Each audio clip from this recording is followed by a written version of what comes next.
Shalom Israel, Shalom, Shalom, right? Shalom to the 12 tribes of Israel, giving all honor and glory to Yahweh, Bahashem, Yahushua, right? All praises be due unto him, right? And, today, in this video, we're just going to go into Earth Day, right? Today is April 22nd, right? And annually, ever since 1970, I'm going to put this up real quick, right? So we're going to go into, the origins of Earth Day, right? And we're going to go through the scriptures to see if Earth Day, if it's in the scriptures or if it's just man-made, right?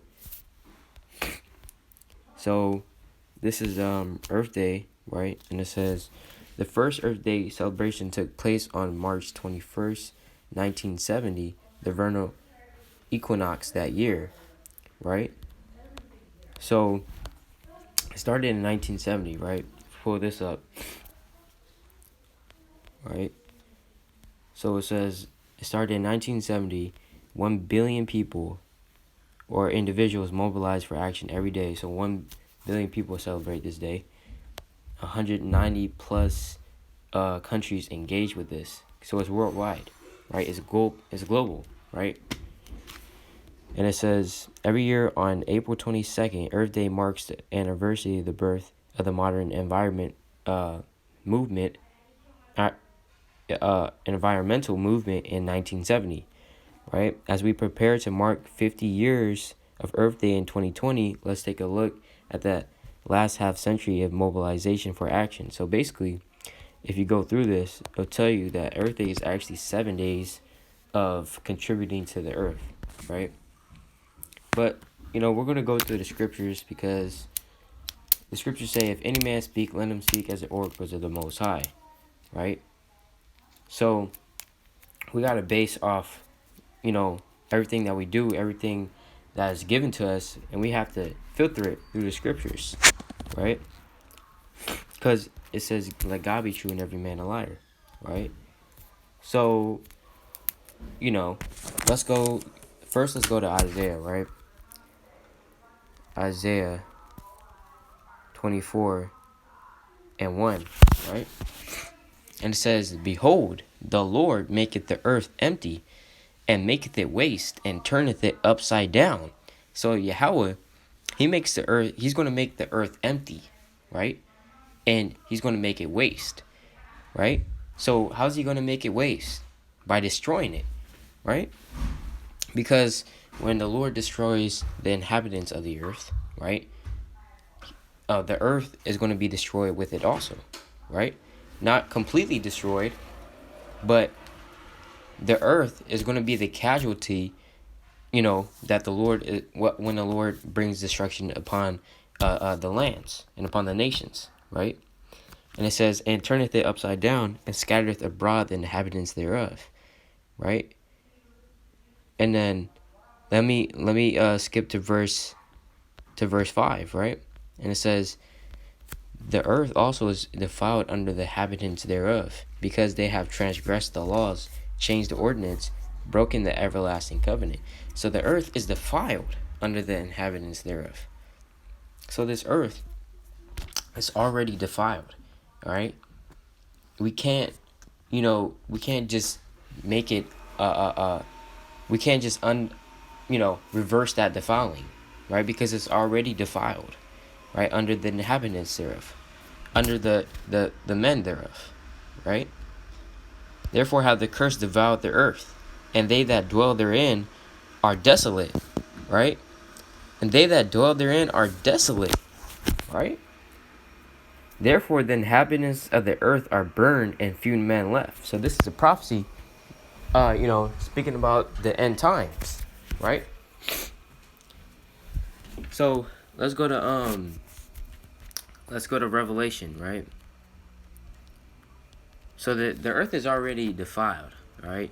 There's no, trying to save the earth so that, that so that the earth doesn't collapse or just blow up, right? Because that's not going to happen, right? Revelation 11 and 18. And the nations were angry, and thy wrath is come, and the time of the dead that they should be judged, and that thou shouldest give reward unto thy servants the prophets, and to the saints, and to them that fear thy name, small and great, and shouldest destroy them which destroy the earth. So who destroys the earth? Right? Is it the so-called blacks, Hispanics, and Native Americans? Right? We barely have any power, right, to destroy the earth. How are you going to destroy the earth? What this is talking about Esau. He destroys the earth, right? And it's hypocritical and ironic for the man that destroys the earth from the time he came in power, right, during the the Renaissance, to now. He's the top man that destroys the earth, right? So it's ironic for him to try to make Earth Day, right? To be aware of the environment, right? Because he's not aware of the environment. The wicked, look, it says that the earth is given into the hand of the wicked, right? In Job 9 and 24. So the wicked, he's destroying the earth, right? So how's he going to say, we're going to give Earth Day on April 22nd, and we're going to plant trees. We're going to try to save the environment when he's destroying the environment, right? And Moab, he's second in line, right? You see, you go to China, it's rural, right? And there's hella smoke over there, right? It's just destroying the environment, right? Now let's go to Revelation again, right? Let's move on from there. Revelation 21:1, and it says, "And I saw a new heaven and a new earth, for the first heaven and the first earth were passed away, and there was no more sea." Right? A new heaven and a new earth. Now we know this is talking about spiritually, right? A new rulership, right? John saw the Israelites in rulership, right? And the nations, they were below us, right? But this could ultimately talking about, because we know that the scriptures are twofold. This could ultimately talk about the earth being renewed, right, after the destruction, because the earth has to be renewed, right? It'll tell you that in the scriptures. It says, the land of Israel is going to be renewed when we come back into the land, right? Because if we go to Israel right now, it's a wilderness, right? It's a wilderness. It's just a desert, basically, right? Now that's going to be renewed. You think in the kingdom we're going to be living in a desert, right? It's going to be back to where it was, to the beginning, right? Like the Garden of Eden, like paradise. And in paradise, you don't just have sand, right? You have trees. You have abundance of life, right? The abundance of vegetation, right? Animals, right?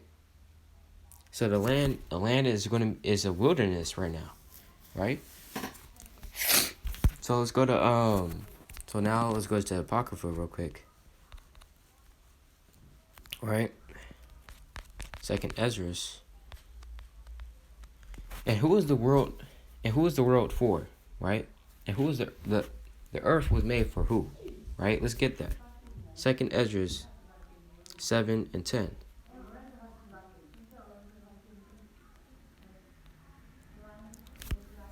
Second Ezra 7 and 10. And I said, "It is so, Lord." Then said he unto me, "Even so also is Israel's portion, because for their sakes I made the world. And when Adam transgressed my statutes, then was decreed that now is done." So the Lord said that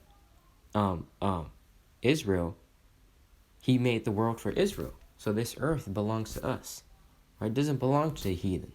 It doesn't belong to Esau, right? Yet they're destroying it anyways, right? And they're trying to save it, right? Hey, some of them, they're trying to save it, right? But the earth is just going to be destroyed anyways, right? And be renewed, right? Because it's defiled, right? Second Ezra 6, and let's go to verse 54. right? Precept upon precept. And after these, Adam also, whom thou madest Lord of all thy creatures, of him come we all, and the people also whom thou hast chosen. Here's the point, verse 55. And all this have I spoken before thee, O Lord, because thou madest the world for our sakes. So the Lord, he made the world for our sakes, right? For Israel's sake, right? Not for the heathen, right? Not to these other nations. So the earth belongs to us, right? So let's go to and how is the world going to be cleansed, right? Because the earth, the land is defiled right now. Let's go to Numbers. How do we know that? Let's go to Numbers 35 and 33. And it says, so ye should not pollute the land wherein you are, for blood it defileth the land. So blood, it defiles the land, right? And the land cannot be cleansed of the blood that is shed therein, but by the blood of him that shed it. So when the Lord comes back, he's going to be renewing and cleansing the land. By what? By killing, right? Destroying, right? And who has shed more blood, and who has shed the most blood on this land, on this earth, right? It's Esau, right? He has went into every nation and has killed, right? Has killed, has ravished, right? Stolen, right? Set up their, their army in. So, Esau, he has gone into every nation and has done that, and has basically, as the scriptures have said, committed spiritual fornication with them, right? Talking about Babylon, the great whore, right? So Esau, he needs to be, exterminated, and also these other nations, they have shed innocent blood too, right? So this earth cannot be cleansed, but by the blood of him that shed it. So these nations, they need to be killed, like it says in Revelation 13 and 10, right? So, hey, you can't cleanse the land by, recycling. Hey, it's not, it's not a sin to recycle. It's not bad, but you can't save the earth by doing that. You can't save the earth by throwing away your garbage in the garbage can, right? You can't save it from that. You can't cleanse it from that, right? The Lord, he's going to do the cleansing, right? Let's go to Isaiah 66 and 15. It says, for behold, the Lord will come with fire, and his chariots like a whirlwind, to render his anger with fury and his rebuke with flames of fire. So the Lord, he's going to come with fire. He's going to burn up this land, right? He's going to burn up the earth, right?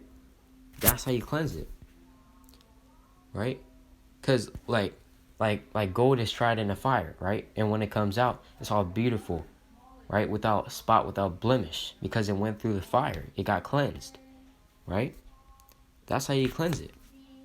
You can't cleanse the earth by, planting more trees and, and nothing is wrong with that. But you can't cleanse it, Can't cleanse the earth by doing that, right?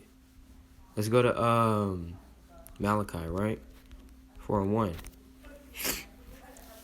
For behold, the day cometh that shall burn as an oven, and all the proud, yea, and all that do wickedly shall be stubble. And the day that cometh shall burn them up, saith the Lord of hosts, that it shall leave them neither root nor branch. So the Lord, he's going to burn up this land. It's not even going to leave a root or a branch, right? That's how much fire the Lord is going to bring upon the earth to cleanse the earth. And then it shall be renewed, right? And, and another point, right? The last point, right? Esau, he's hypocrite, right? Because he's saying, we're trying to bring back, we're trying to, be aware of the pollution, be aware of the earth's, well-being, right? But Esau doesn't even give the land a rest, right? And in Leviticus, it says this, right? In Leviticus 26 and 32, it says this. And I'll bring the land into desolation, and your enemies which dwell therein shall be astonished at it. And I'll scatter you among the heathen, and will draw out a sword after you, and your land shall be desolate, and your cities waste. This is talking about if we disobey the commandments, we're going to be scattered, right, to the four corners of the earth, right, and out of our land, right? Verse 34. Then shall the land enjoy her Sabbaths. So the land shall enjoy her Sabbaths, right? Because the land is supposed to have a Sabbath, right? Because in ancient Israel, our forefathers from time to time we went off, right? A lot of times we went off and we didn't keep the Sabbath. We were working on the Sabbath, buying, cooking, right? So we're supposed to give the land a rest, right? We're not supposed to be plowing the earth on the Sabbath. We're not supposed to be building on the Sabbath, but yet we did it.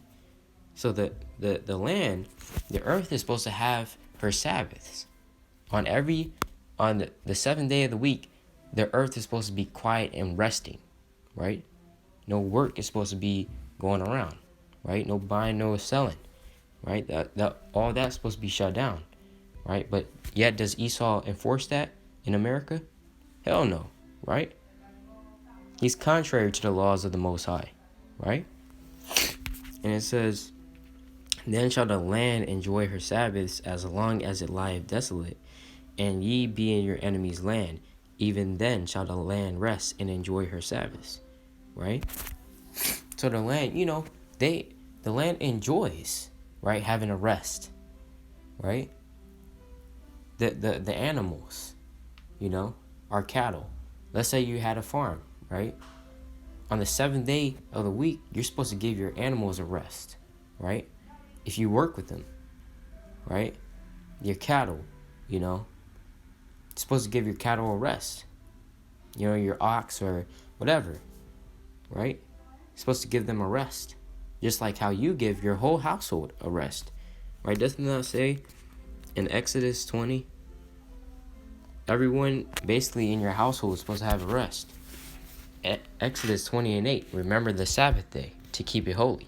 6 days shalt thou labor and do all thy work. You got 6 days to labor and 6 days to work, buy, sell, unless, it has been fallen into a feast day or whatever, right? And do all thy work. But the seventh day is the Sabbath of the Lord thy God. In it thou shalt not do any work. You're not supposed to do any work. Thou, nor thy son, nor thy daughter, thy manservant, nor thy maidservant, nor thy cattle, nor thy stranger that is within thy gates. Right? So you're not anyone, right? No one's supposed to do work. Your son or your daughter, right? No one, right? Yet, and even today, today is a new moon, right? A new moon is a feast day, according to the Bible. So a new moon is a Sabbath, but we can cook, right? So a new moon today, even today, hey, we're supposed to be resting, right? Israel is supposed to be resting, right? Ultimately, these other nations too, they're supposed to be resting, right? But yet, do they do that? No, right? But with that, I'd like to give Kohala Yahweh Ba'Shem Yahushua, the water for bearing with me, right? All praises to the Most High. Shalom, happy new moon, right? Shalom.